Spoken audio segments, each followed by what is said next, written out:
Steven, I think they're ready for us. You ready? Yep. Let's get it. So what's up, everyone? Welcome to another episode of We Got Next. I'm one of your co-hosts of the show, Christian Hayes, aka Shifty, with my boy Steven. On Twitter, it's aka at Steven_Springs.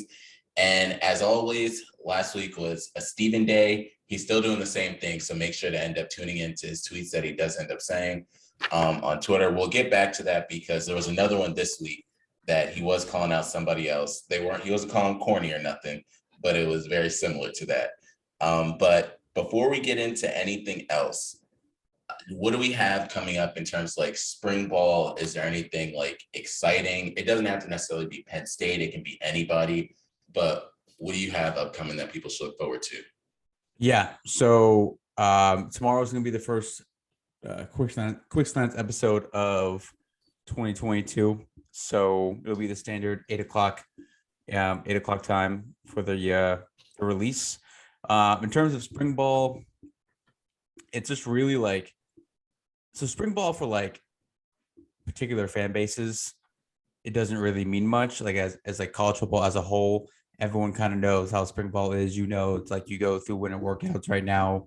You get the early enrollees on campus. You get, any recruits there. You have winter workouts and you work your way to spring ball around March, April. Culminates with your spring game in April for most teams. But with the way the transfer portal is, and there's hundreds of guys going from this school to that school and potentially that school to the other school and kind of making their way around the whole damn country these days within a 4-year window. I think that kind of it gets a little bit more excitement for spring ball. And like, you want to see, I mean, you're not going to see anything in spring ball. You're just going to see these guys in different uniforms, but like that's enough to get the juices going for college football fans. So for the quick slants, just do my little shameless plug. I'm going to do, 1 week we'll talk about Penn State football. We'll talk about the recruits we have on campus, the early enrollees, a lot of big names for Penn State. We'll talk about all that stuff, tell stories, gonna get some guests on. And then the next week, we'll talk about all the other sports, the NFL right now, NBA, hockey. The Olympics are going to be starting soon, the beginning of February. So that'll be dope. Yeah, so that'll be dope. Very, very hyped for that. And then once spring ball rolls around and kind of gets up and running, we'll talk more about Penn State football. And then after that in the summer, we'll talk about all the other sports and whatnot. So spring practice is always, I mean, I'm hype already. We got these kids on campus and they're done with all that. And we had Penn State had junior day. So we got a lot of 2023 guys on campus and you know how it is. It never stops. So yeah, good times. Yeah, I brought that up because I was watching just like random old clips and I saw when a lot of people always talk about Trayvon Diggs and how he led the league in, well, he had a lot of interceptions, but he also gave up so many yards. And they showed back when he was at spring ball and he was going up against, pretty sure it was Calvin Ridley. Jalen Hurts threw it and Calvin Ridley just kind of like blew him out the water on one of the plays. So I was thinking about that with spring ball and just like seeing how certain schools, their spring ball is even better than some games that they play. And something similar was like Penn State, also like Alabama. Those schools, you can watch spring ball and then it's fun, but you can also go to other schools and it's some shit. So I wanted to bring that up. Yeah, but before we keep going, I told this to Steven beforehand that it's a special birthday today. So happy birthday, Mac Miller. So rest in peace, Mac Miller. So I had to end up bringing that one up. Bro, you're gonna make me cry on this episode, bro. Yo, I was thinking about that today because I kept seeing it from everybody. Bro, that like this is a weird, like, celebrity deaths are and athlete deaths. I guess they're celebrities. They're weird, man. Like, like we shouldn't be as impacted by them as we are. Like, we act like a family member passed away. Mac Miller and Kobe, those two deaths still fuck me up. Like, Mac Miller he's our age. He's my age.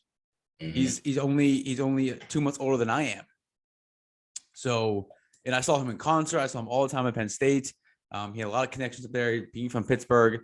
So he was up there a bunch before he really took off.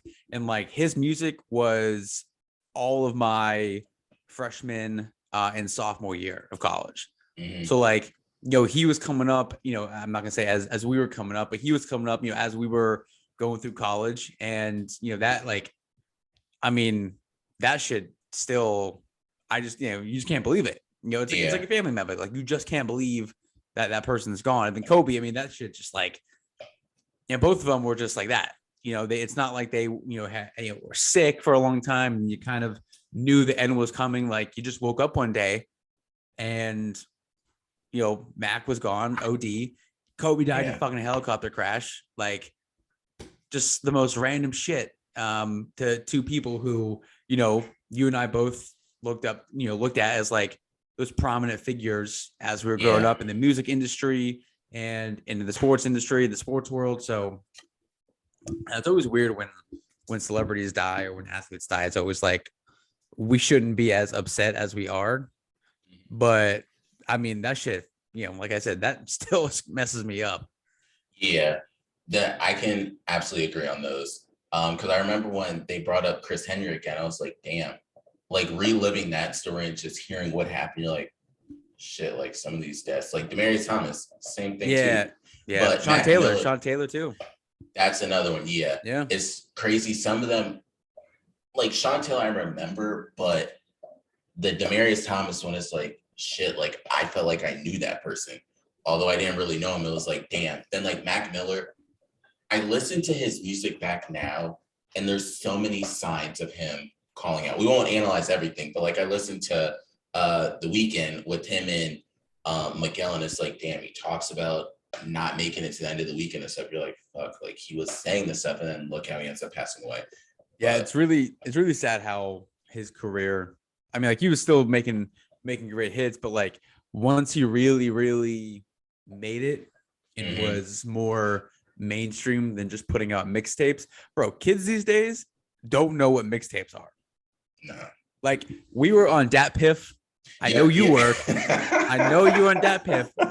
Every single you downloaded week, all of them. Every single week. That was the underground before the underground. Yeah. Like you would find, that's really where it was.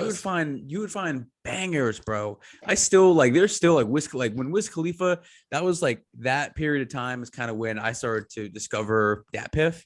Yeah. And for those of you who don't know what datpiff.com is, it's where you could find Dat Piff Radio.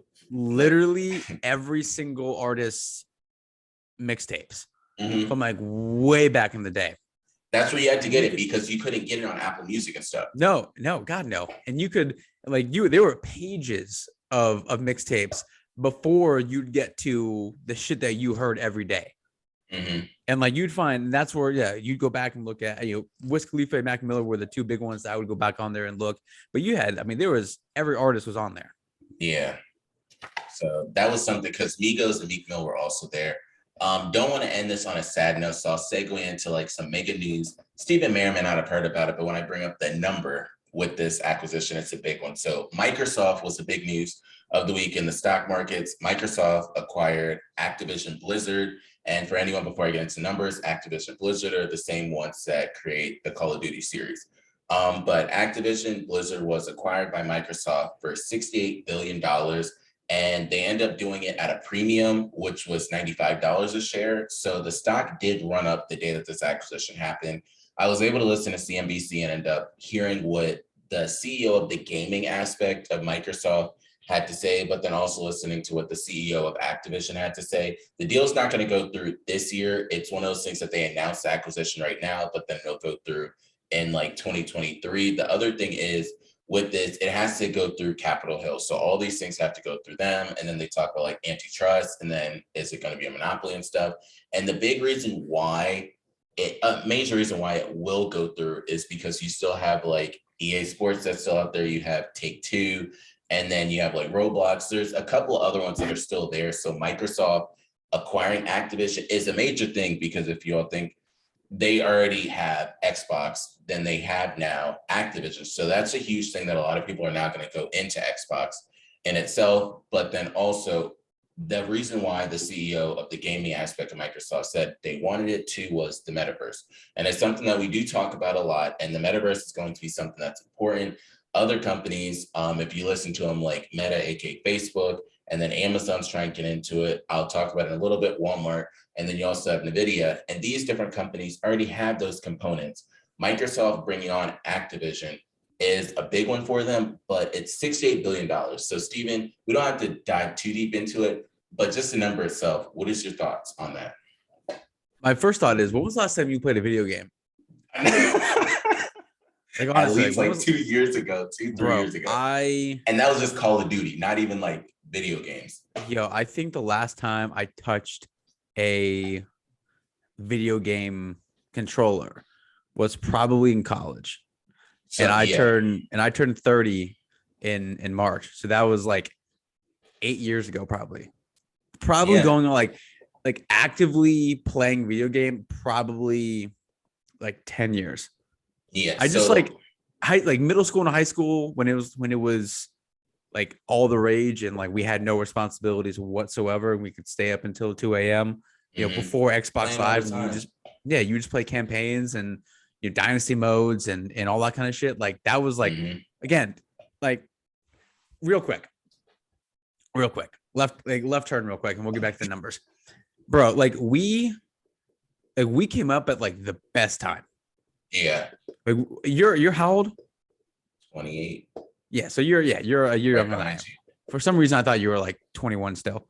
So, so basically when we met. Yeah, basically. So like we came up at like the perfect time. Like we had, we weren't like, we're 90s babies, but like we're the 2000s really. Like we didn't really start getting our feet wet until like early 2000s. And like the hip hop game, the rap game was like crazy. Like if kids these days saw what we were wearing in like 2000 to like 2006, with like the 2XL jeans, the 2XL white tees, like Air Force Ones. Kids these days don't appreciate the Air Force Ones. Like wearing jerseys to school when it was like cool to do that. Now it's only cool to wear jerseys to games. So like the music was crazy. We had AOL Instant Messenger. That's all we had. Oh, like, I remember that's all we had. That was before MySpace. That was when like you could like that was sliding into someone's DM before that was even a thing. Like we had phones. Like my favorite thing. We had phones, but they were either like the brick, like Nokia phones, or you had the flip phones. Obviously, if someone had a Razor cell phone in school, they were the most popular kid in school. Oh yeah, that was.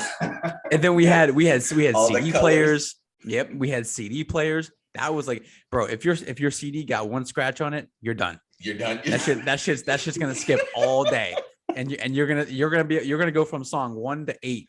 Yeah, right after. Yeah, real quick. We had like legit like over the top headphones, not Beats, and not those black Sony ones, but like legit like they would hurt your ears type of headphones. Then like the iPods came out. If you said iPod to a high school kid, they wouldn't know what that is.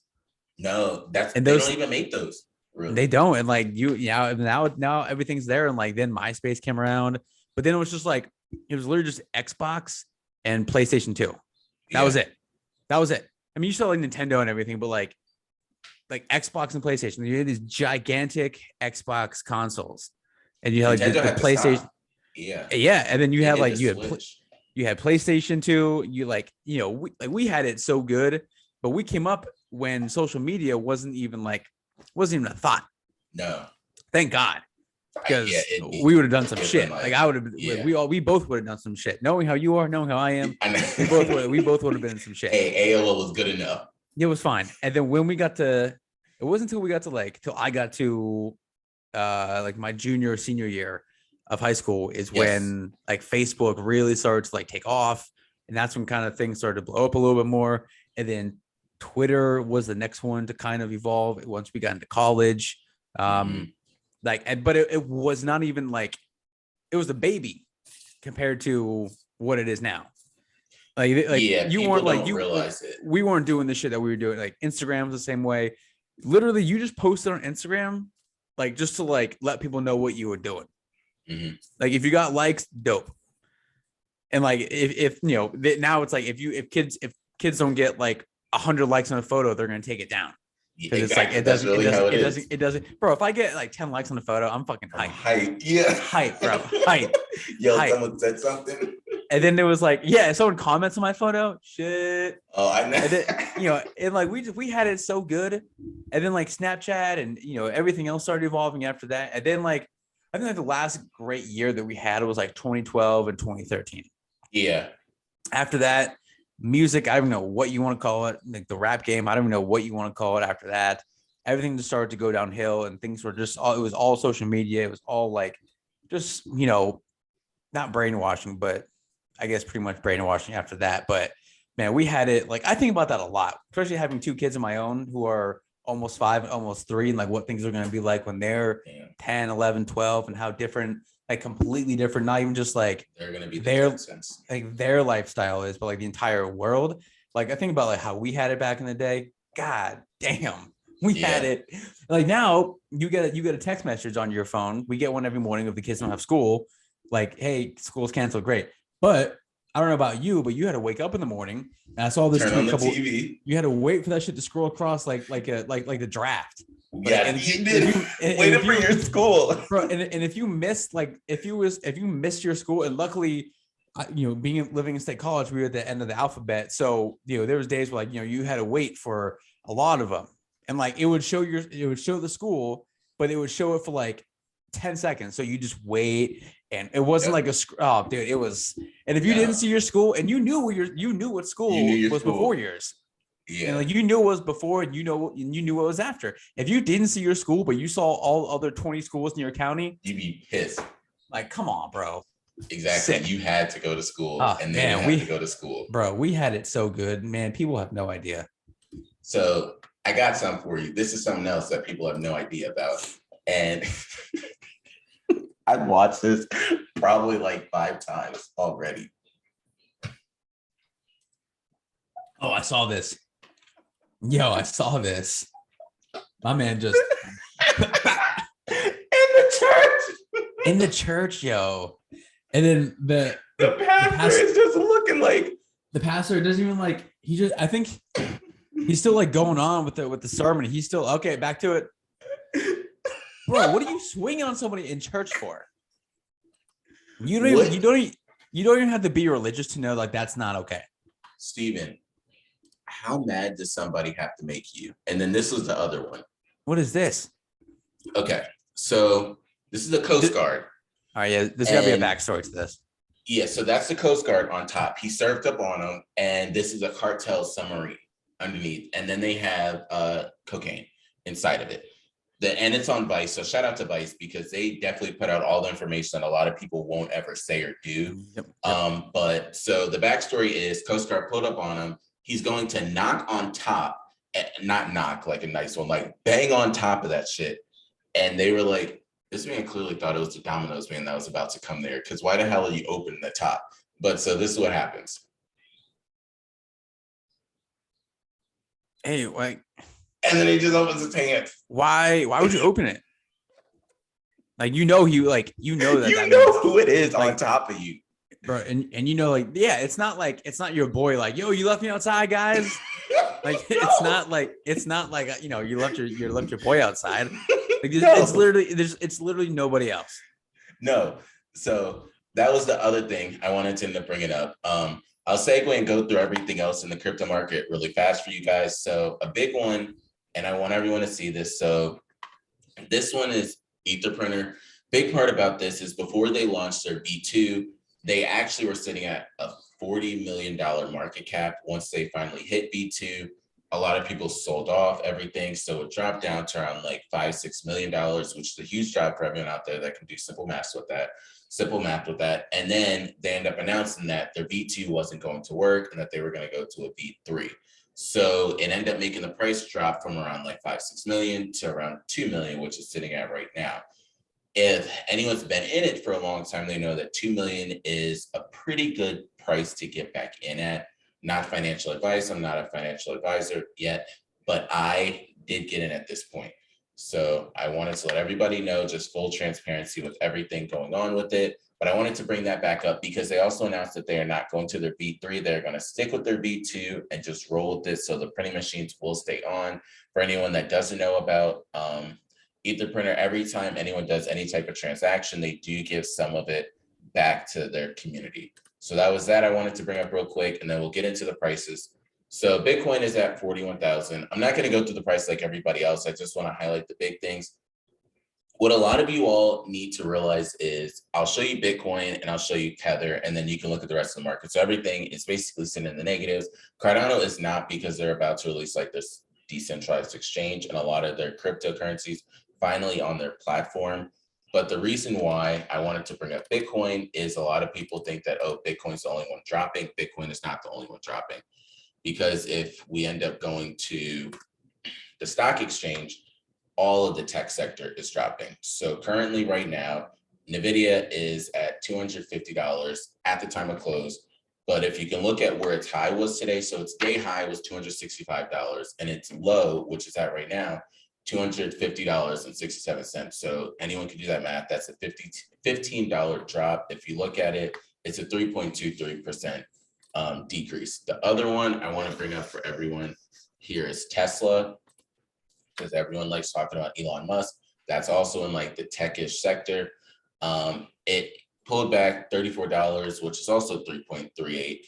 And the final one I'll show everybody just so they can see the full tech sector is this is the tech sector for the S&P 500. And it also had a pullback. So it's not just Bitcoin that has pulled back. The whole market has pulled back. And that's what a lot of people need to understand and realize, that everything has pulled back within the stock market, even in terms like the fiat, even in terms of cryptocurrency. So all the markets were due for a relief like this for everything to pull back. So we'll just see how things end up going moving forward. But I wanted to bring that up. And that's everything in terms of the cryptocurrency, but I'll go into some of the news. So Walmart is preparing to launch on the metaverse. And this is a huge thing because a couple of years ago, Walmart said that they were working on their like augmented reality and virtual reality, whereas you can go into the store virtually and there would be like a person that'll talk to you and explain like, you bought this product, like you might be interested in this or that product. Think about how on Netflix, if you watch, I don't know, for example, Ozarks, they'll end up saying, oh, you might be interested in Money Heist, or you might be interested in another show. It's something they're trying to do similar. I personally would not take advantage of it if they did that, because I don't need to go in the store and buy a bottle of wine. And then I would absolutely do that in Walmart if one of the Walmart greeters did it to me. if one of those Walmart greeters, one of those 95-year-old Walmart greeters followed me around the store and I picked out like Cheerios and they were like, you might be interested in Honey Nut Cheerios, I'd absolutely do it. Not some robot. I need the authentic Walmart greeters. Yeah, it doesn't matter where you live in the United States. Those Walmart greeters are one of a kind people. That is something that I really do appreciate about the Walmart greeters and people. I remember that's another thing, talking about back in the day. The people now don't realize back in the day at Walmart, if you were a kid, you used to get like the Walmart stickers. Like they had the whole smiley face and everything. Those yellow ones. The yellow ones, exactly. And they used to have like the Walmart sticker everywhere, even like the logo. They kind of went away from that. So that's something else. Just wanted to bring up Walmart. So that's an important thing. The other big thing is, and anybody doesn't have to know or understand the metaverse. I'll just say the numbers and I'll look for Steven's reaction.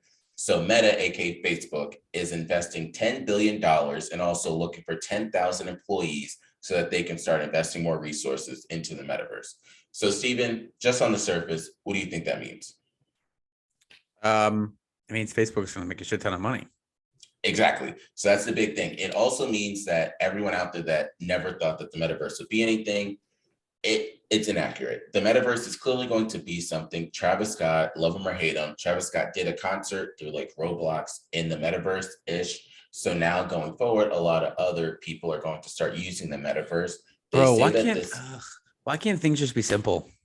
I know. So they're doing that because of COVID. The metaverse is spurred up.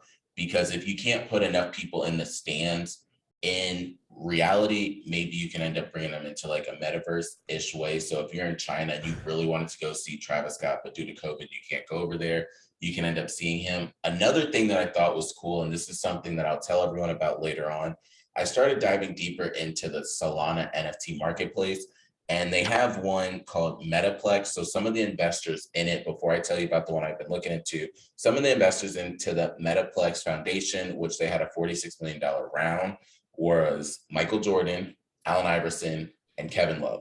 So those are just some of the investors for everyone out there. So any of the sports fans out there, you definitely know who at least one of those three are, if not two of them. Honestly, a big reason why it got on my radar was not really because of Michael Jordan. Michael Jordan investing in that round is a cool thing, but the real one is Allen Iverson. Reason being, not Allen Iverson himself, but I promise you, as one of his managers that have made sure he's always had money that said, you want to get involved in this. Allen Iverson is one of the few people that they said, we cannot give you all this money right now. We have to give it to you over the lifespan of your life. Yeah, there was a certain amount of money that he couldn't touch until he was like 55. Exactly. He still can't touch the shit. And it was like, yeah, and he's why, what, like 40 something only? Mm-hmm. What do you got in there? What do you got in there, my guy? So it's actually just recently today. Oh my God. Bro. This fucking guy. Golly, dude. You're such a next weekend, you'll end up seeing a lot of other things. But this week, we're just gonna go with this. What are we doing next weekend? So next week and weekend, because everyone knows like it's tax season, it's paydays, and shout out to the Freddie Mac. So I'll have other money to end up getting like the whiskeys and everything like that. So that's what'll be in the cups come next week. All right. But so I wanted to bring up that in terms of the NFT and Solana. And I brought that also up because there's another NFT that's out there. Everyone out there that doesn't know what NFT is, it's non-fungible token. It's different like art pieces that cannot be duplicated or replicated. If you look back at episodes that we did before, I had Yam from World of Women on the show, and World of Women is an NFT now that is selling for over 3 Ethereum. So that's actually around 9 to 10,000 US dollars that one of her art pieces are selling for, and she has 10,000 of them. Anybody can do the math. That's clearly over $1 million if each one is going for $10,000 a piece. But I brought all that up because there's an NFT called The Suites, and it's going to be a place where you can either see like different sporting events, but you can also work and do different sports betting inside these different suites. So it's on the Solana marketplace, and that's something I think everyone should at least check out. There's a lot of other Solana NFTs that I'm doing more research into. Once I'm ready to end up telling everyone about that, I'll let you all know. I've been listening to a lot of YouTube, studying a lot of different Twitter people, but just wanted to bring that up. The other thing is there's 300 community banks that are set to go live within Q2 of this year to start trading Bitcoin. So it's a big thing to have like the small community banks end up getting involved in cryptocurrency and Bitcoin. So I'm looking forward to that one. Time Magazine has implemented crypto wallets. So I don't really know what that means currently right now because it's Time Magazine, but I think going forward, it's going to be a way that people can pay for subscriptions. So you can only imagine that you'll be able to end up paying by Bitcoin or a stable coin or something like that to end up paying for a subscription. Everything nowadays is using a subscription. You need subscriptions for all these streaming services, a lot of things online you need it for. Shout out to The Athletic for actually getting bought out by the New York Times. So that was a huge one too, because we've seen how much they've grown. And New York Times said, no, we're about to end up buying y'all before other people try and buy you guys. So that was something else I wanted to bring up. The Spurs added a minority owner. His name is Joe Gibbia. I'll say that it's probably Gibbia for all I know, but he's the co-founder of Airbnb. And that was like the big thing. A lot of you guys probably don't know who he is, but he's the co-founder of Airbnb and he's a minority owner. So it just brings another perspective in there. Another reason I think that that's interesting is, to be honest, personally, I don't think Greg Popovich is about to be there too much longer because Greg Popovich doesn't have too many losing seasons. And this man has started to lose, not because of him, but because of the people that he's had. We'll get into that when we talk about the NBA. But last thing is, Mr. Wonderful, aka Kevin O'Leary, believes that this year a lot of people are going to start going into Bitcoin mining. So pay attention to that because Intel is signing purchase agreements to work with different companies to make ASIC minings. And with that segue, I want to bring it into the NCAA and also college sports. And Steven, did you hear about the University of Michigan settlement that they had? Yeah, it was like what, $490 million, something like that. $490 million for that. Yeah. And we're not going to go into the political aspect of it. I just wanted to stay on the surface with it. But Michigan has agreed to settle for 490 million. That's a dumb amount of money for over 1,000 people that will be getting paid out for it. So now, at least everyone, if they're all nice with this settlement, everyone should get at least $1 million, if not much more than that. I don't know the stipulations of like if it's over a certain amount of years or if they have to pay it up front, but that was something I wanted to bring up. I wanted to bring that segue into now the college football, and I'll let Steven touch on this stuff, but Jerry Rice's son has transferred from Colorado to USC. So what is the significance of this, if any? I didn't even know Jerry Rice's son played at Colorado.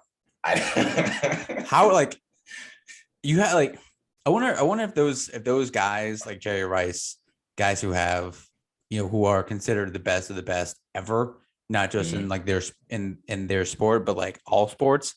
If your son isn't like the next you, are you like, damn? Are you like, damn?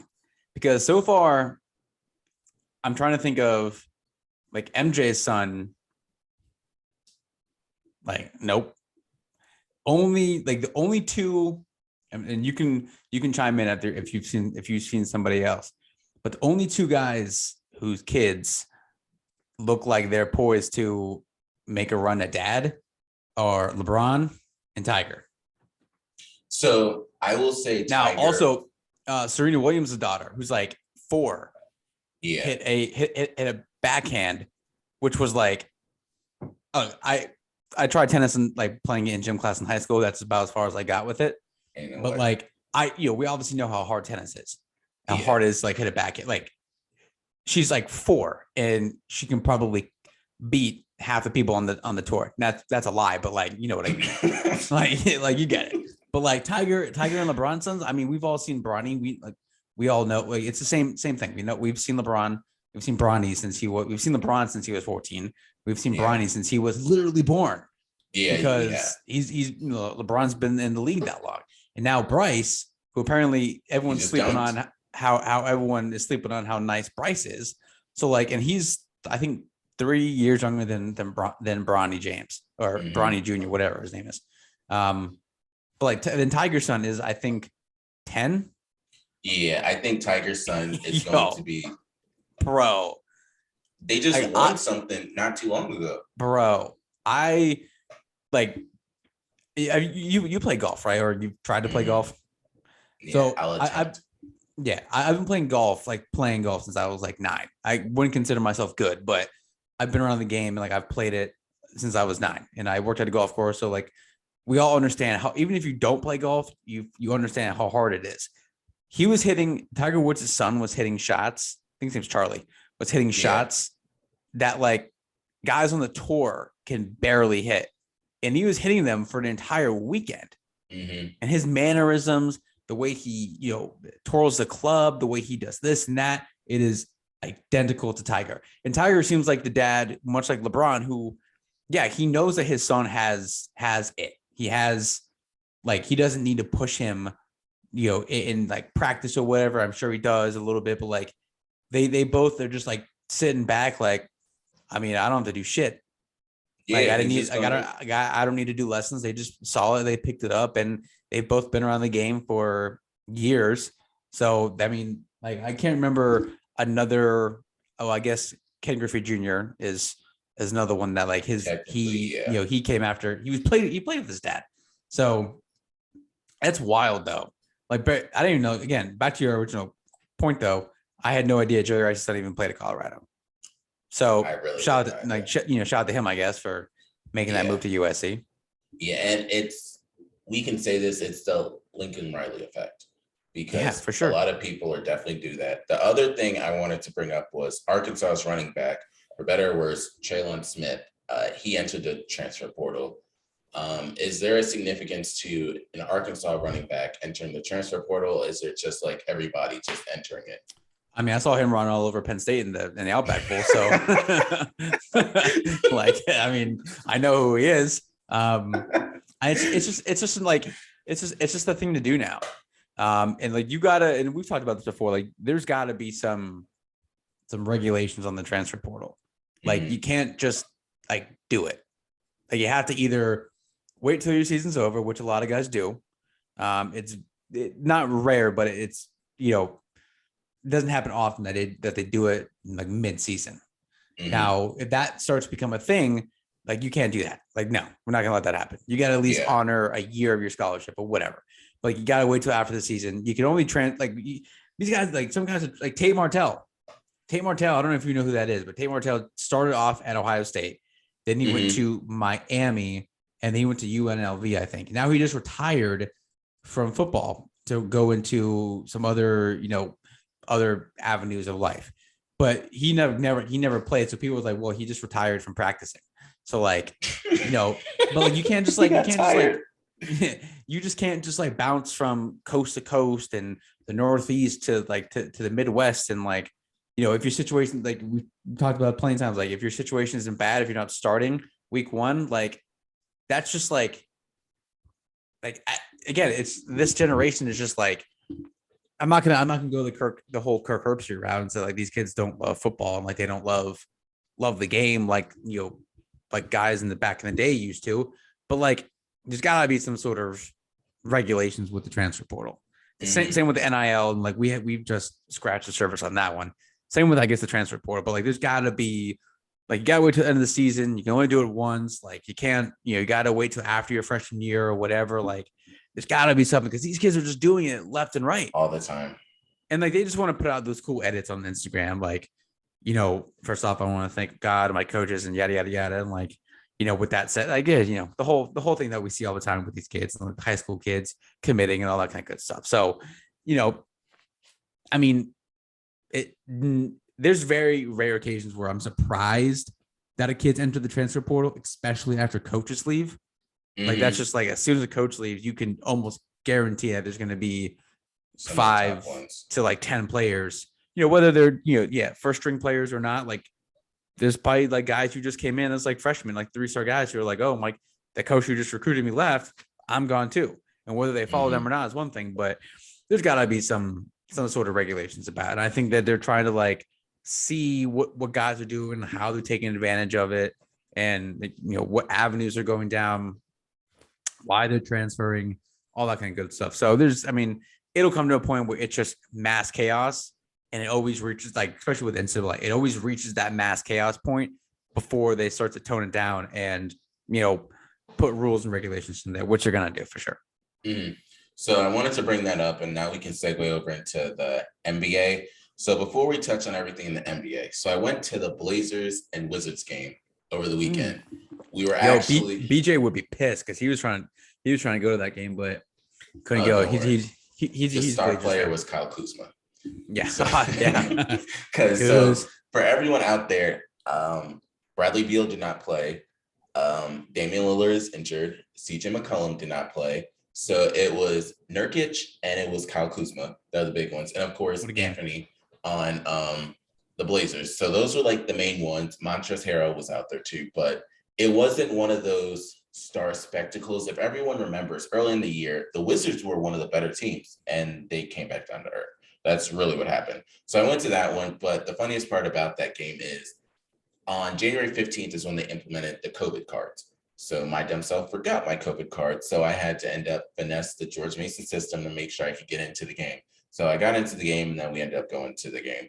But long story short, it was the Blazers and the Wizards. We actually sat, I think, 2 rows away from where we're going to sit at the Lakers, Wizards game. So thanks. My mind is mentally ready for it. But going into an old Wizard, because Washington's where you always rehab. What are your thoughts on the dunk, Russell Westbrook? Yo, so that Westbrook dunk was nice. Yeah. He dunked on Rudy Gobert. Yeah. So like everybody loved that. Like who Rudy Gobert is. If it was on anybody else, it still would have been a cool dunk, but it was on Rudy Gobert. So like that makes it even better because everyone hates him. Because Rudy Gobert started COVID. So we're just gonna leave it at that. The dunk, bro, he took off from like a couple steps inside the free throw line.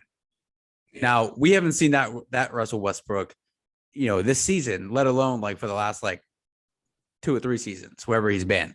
So, I mean, I'm not going to sit here and tell you that's going to start a streak of, 8 games where he averages 25 a game. No, but like, it was nice to see that moment, especially it being on Rudy Gobert. Yeah. So I have to salute Rudy Gobert because he's probably the only one that will consistently get dunked on. Reason being, he's always going to go for the rebounds. He's always going to go for the blocks. So he's going to put himself out there. So that's a big thing for him. A lot of these defenders will not want to put themselves in those situations. They'd rather like step out the way or something like that. But Rudy Gobert left himself in there. Before we get into the NBA challenge that I don't really want to hear about, PG-13. You're going to be surprised. What? Yeah, you're going to be surprised. And I'm once I did the math, I was super pissed. So Paul George, they said they're extending him. If anyone saw it, he was at the Los Angeles Rams game. It was Mookie Betts. It was Paul George. Yeah, he got booed. And it was Kawhi roll-up. So, but with Paul George extending his absence, I personally believe, and I've heard from one source, they're going to shut him down for the season. It's just like a matter of time, depending on like how the regular season continues to go and what their record is and stuff. Kawhi Leonard will then be shut down if they shut down Paul George, but it just depends on how their season continues to go. You'd rather have them both healthy for next year than just try and throw them out there this year. So we'll see what ends up happening with that. What are your thoughts on Paul George and just his injury and them extending it? I guess it just depends on where the Clippers are going to end up, because I think right now they're I don't know what seed they are. I think they're a 6 seed, maybe 6, 7, 8 area ish. I know the Lakers are the 8 seed right now. Like they're in like that middle of the pack type of 500 team. But I mean, if those guys aren't playing, like Clippers are 9. 9? Oh God, dude. Yeah. Lakers shut are it down. 8. Just shut it down. No one cares. Just shut it down, dude. Dude, the Clippers were so close to like not becoming like LA's team, but they were so close to like, like really, really reaching that peak. And then, I mean, Kawhi's had his injuries. Paul George has had his injuries.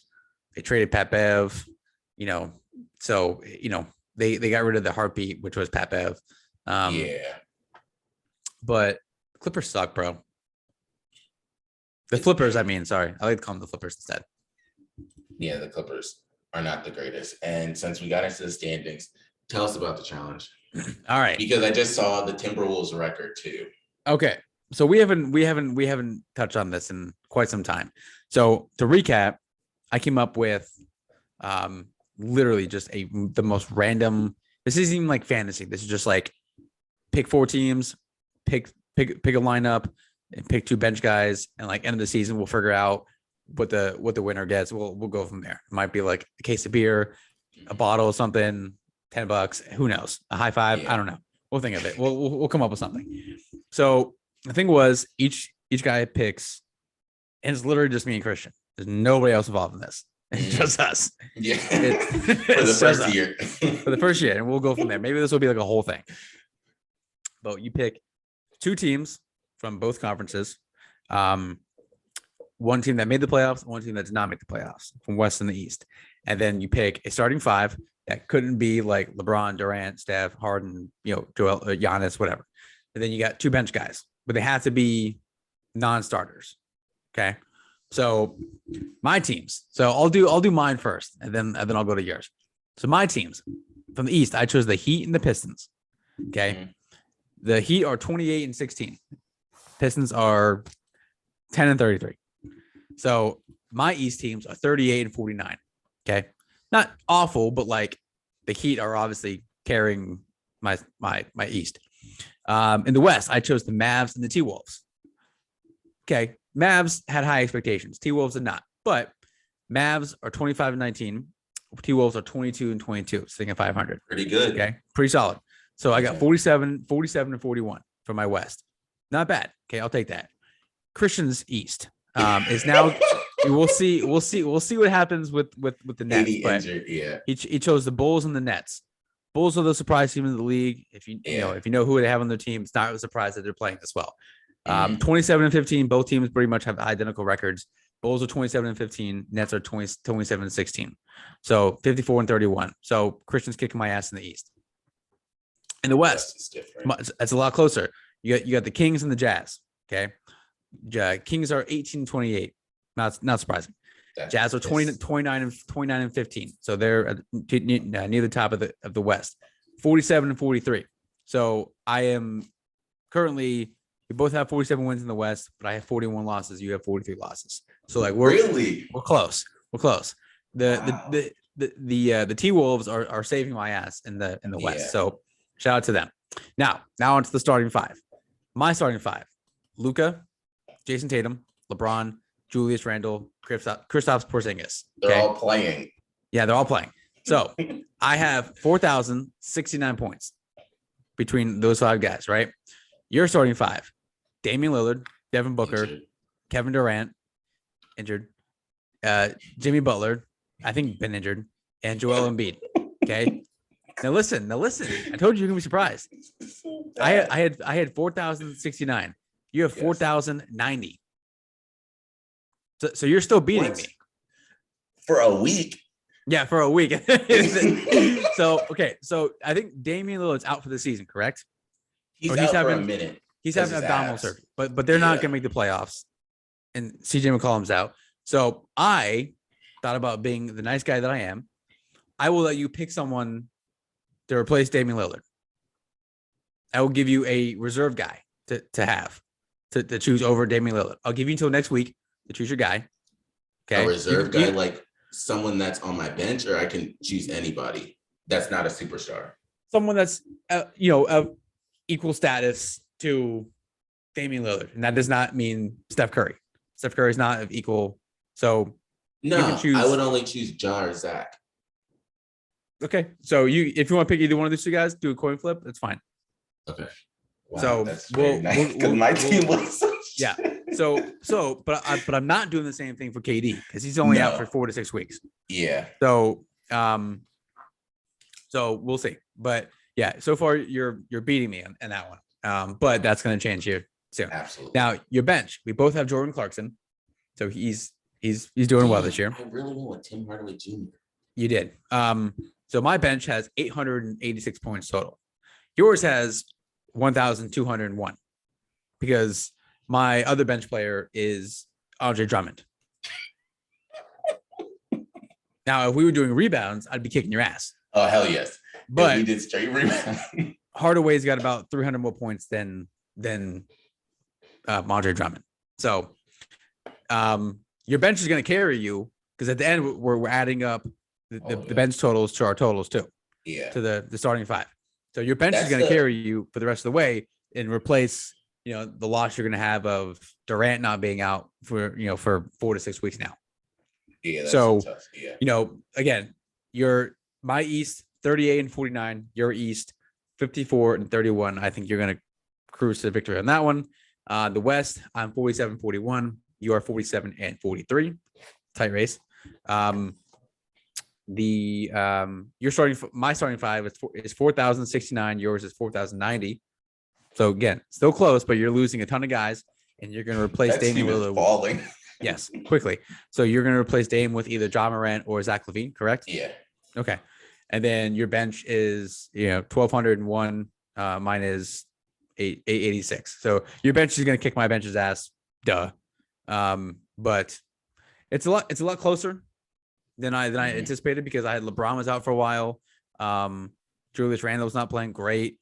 Porzingis is doing God knows what. So it's closer than I anticipated. But again, you've had Jimmy Butler been out, Embiid's been out a little bit here and there, and Dame's been out. So it kind of like there's only one consistent person. Booker. Yeah, Booker and Jason Tatum. Tatum has the second most points of any of those starting five behind Durant. He's only 7 points behind Durant, so obviously he's gonna take off. But I think he's the only one that's actually played the entire season so far. Mm-hmm. So it's close. Again, we'll figure out what the winner's gonna get. We'll see how it goes. But it's something that I think we can continue this going forward, and we should be able to add like small people here and there. To this, as long as my whole team doesn't die, then we have Getting something there. going. You're getting there. I mean, so I wanted to bring that up. So thank you, Stephen, for that. Now I can go into the trade. Since Stephen was so nice to bring that part up, I'll go into the 3-team trade that does not involve the Pistons anymore. And it involves the Nuggets, the Celtics, and the Spurs. The Nuggets got Bryn Forbes. The Celtics got Bol Bol and PJ Dozier. And then the Spurs got Juancho Anagomez. So that's all there is with that. It wasn't really, it's not a notable trade. Did I not hear that Bol Bol is having foot surgery? You're gonna have something. I'm pretty sure I just read last night that he's having foot surgery and he's out like 8 to 12 weeks. More like 8 to 12 years. My dude is 7'4". That's a long surgery. He's got like -% body fat. Mm-hmm. Like he's not like, bro. I mean, come on. Like it was cool to see him do what he did for like a week. It's kind of like Jeremy Lin. Like it was cool to see him do what he did for like a month or so, but like that shit's not gonna last forever. And Bol Bol is 7 feet tall, like 7'4", weighs like, probably more than he should. So like foot surgery for a guy like that. Sorry, bro. Yeah. So now we'll go into the big things. We'll do rapid fire in terms of the NFL, and then we'll get into the playoffs. So the big things were Bruce Arians got fined. What are your thoughts? Bro, well, okay. We got to start upping the fines, man. Because 50K is what is that? What is that? Like that's nothing. No. That's nothing. Like we gotta up these fines for these guys. Like they get paid now, the practice squad guys and like the third string guys, they don't get paid that much. So like their fines can be the same. But like these starters who like get fined for, getting ejected or like throwing a punch, but it's like, $20,000. They're like, okay. They don't even know it's missing, probably. Yeah, they really don't know. Like with the chains that Trent Williams spends, bro. They don't know what's missing. Okay, so I want to talk about that real quick. Just for a second, and then we'll do rapid fire. So what makes that even crazier, and I don't know if I have the photo still on my phone, obviously, because I like to look at it. But so this picture of Trent Williams, you can't see it now, obviously. But yeah. So Trent Williams, left tackle for the San Francisco 49ers, formerly of the Washington Redskins, where he played most of his career. Pro bowler, all pro guy, one of the most dominant left tackles in the league and has been for a handful of years now. He was wearing a chains, plural, which probably cost like $300K. And he was wearing a jacket that was, now Trent Williams is 6'6", 320 pounds. That jacket, like this jacket I have on right now, which shout out to the shift movement right here. Hey, shout out. So this jacket I have on right here is, I think, a large, and it's like, it's big, like it's puffy, right? Mm-hmm. What makes it even crazier is how big that jacket probably really is. That's a blanket. Because like I went to a Seahawks blanket. I went to the Seahawks Redskins game when Jay Hill was still playing for the Seahawks. I think this was the second Super Bowl run for them. And we were down like field level talking to Jay Hill right next to the Redskins tunnel. And this man, Trent Williams, walks by without pads on. And like, at that point, I'd only really seen like college guys, for playing, and like they're, big dudes, but like a left tackle in the league is a different like human being of like just size. Dude, I'm like, come on. And Jay Hill's like a big dude. He's 6'1", 300 pounds when he was in the league. Trent Williams walks by, and I'm just like, what the fuck, man? Like, are you kidding me? And then he comes back out. We're still staying down there. Comes back out about 20 minutes later with pads on. And you just gained about 6 inches and probably about 30 pounds. You look absolutely terrifying. So I can only imagine how big. That's like a 5XL jacket. Easily. All right. Anyway, back to the rapid fire. So that was that. The other thing I wanted to end up bringing up is King Henry is back. He was cleared. Yeah. So he's going to be coming back. So we'll bring that up when we go into the playoff game. Cam Akers. Big dudes. Yeah, I brought up Cam Akers last week in terms of fantasy football going forward. He's a dickhead. But I'm glad he thought about what he did. So Cam Akers, for everyone out there that doesn't know, Cam Akers hit Buda Baker. Buda Baker fell to the ground, but Cam Akers was not clearly paying attention and gave him the sit down. Bro, he was out. Yeah, Buda was out. Out. Thankfully, Schefter and Mortensen and everyone, Rappaport, they all mentioned and said that he's better. He put out a video. That was something that was PR, and the agent said, we need to do that. Because I don't think Buda's going to be like, yo, this is Buda Baker. I'm doing good. Like, I'm on the plane. Like, no, that's not something he's just doing on his own. Meanwhile, the funniest part about social media and why I'm glad we didn't have it growing up, because Buda is taking that picture on the plane and like, yo, why is your phone ringing? People will find the smallest details to end up looking at. But so that was that in terms of Cam Akers. I want your quick thoughts. Also, flying on a plane with a concussion is probably not a good idea, by the way. I think that's what you should be doing. Like all the pressure in that, like, come on, guys. What do we? That's not good for your head. We pay all these medical professionals to be on these teams, and like, yeah, you got a concussion. We had to put you in a goddamn ambulance. Yeah. To take you to the hospital the next day. Yeah, go get on a plane and fly from Arizona to LA, which, granted, it's not that far of a flight, but like nonetheless, whatever, dude. I'm heated now. Quick thoughts. Cardinals Rams. What were your thoughts on the game? Did not see that coming. And I'm shocked that the Cardinals didn't use Kyler Murray like they had been using him all season. Like, why didn't you let him run?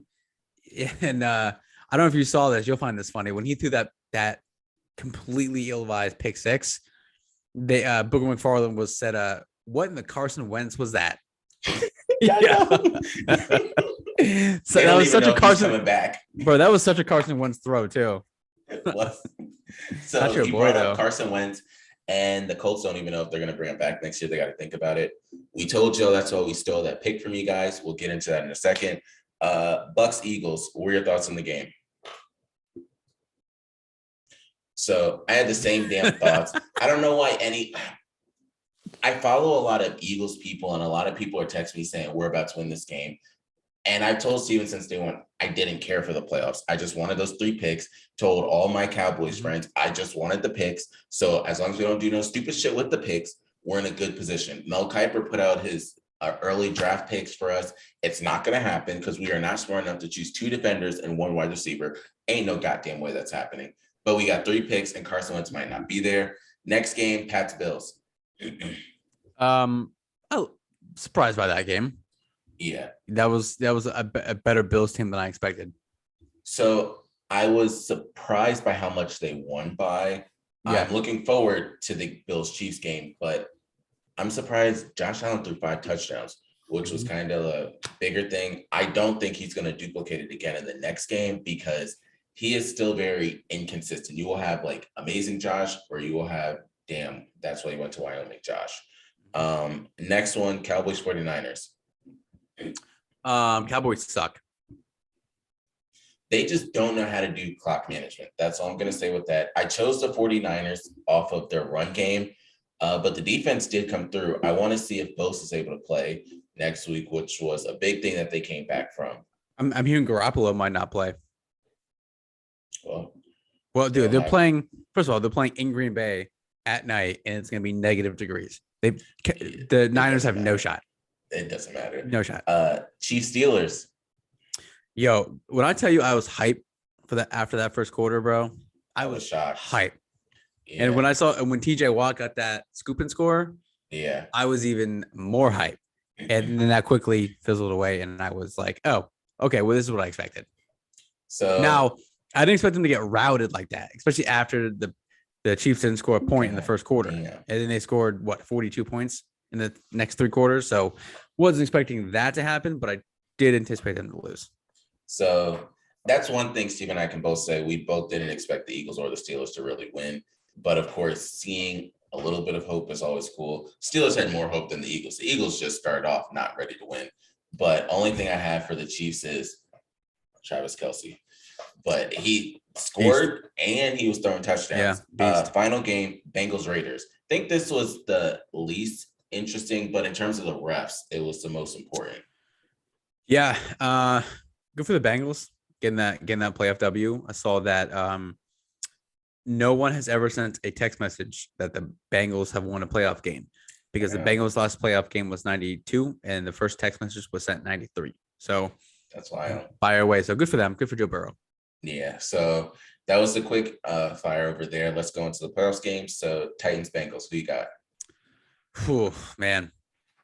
I want to go with the Titans because Derrick Henry's back, but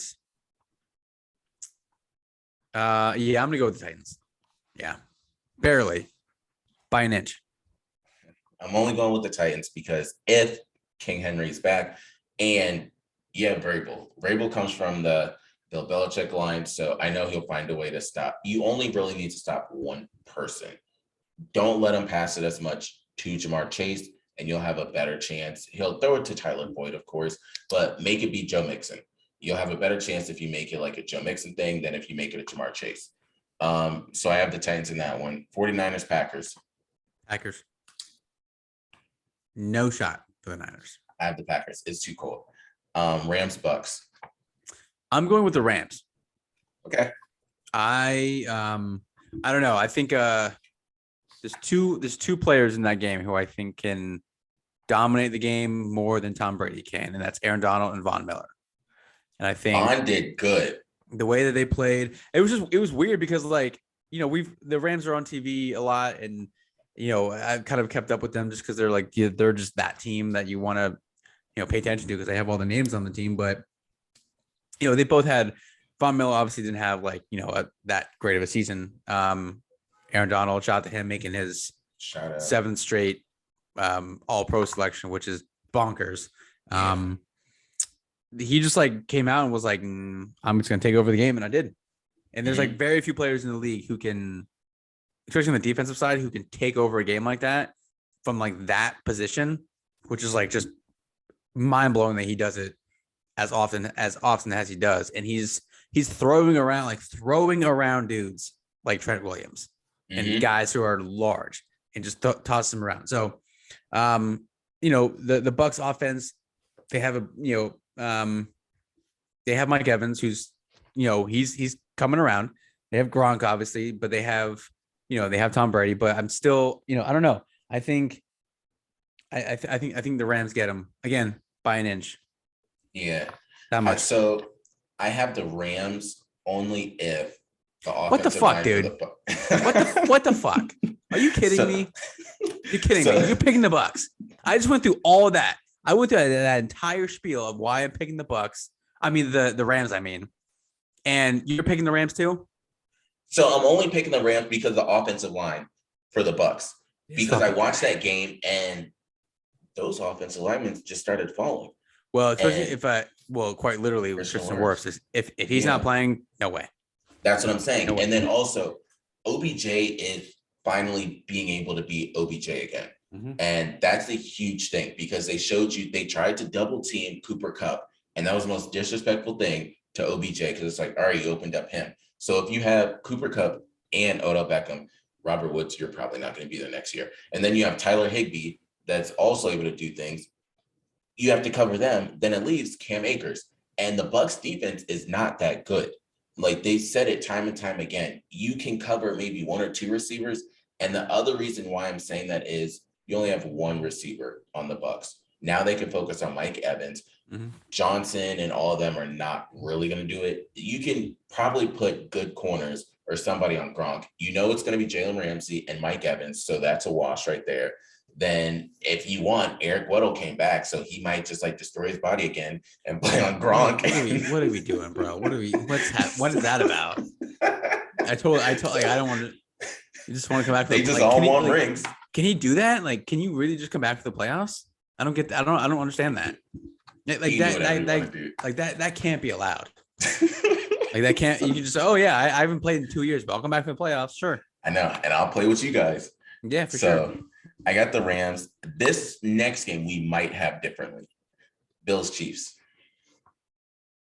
I'm gonna go with the Chiefs because I think all these games minus the Niners and the Packers are going to be close. I just think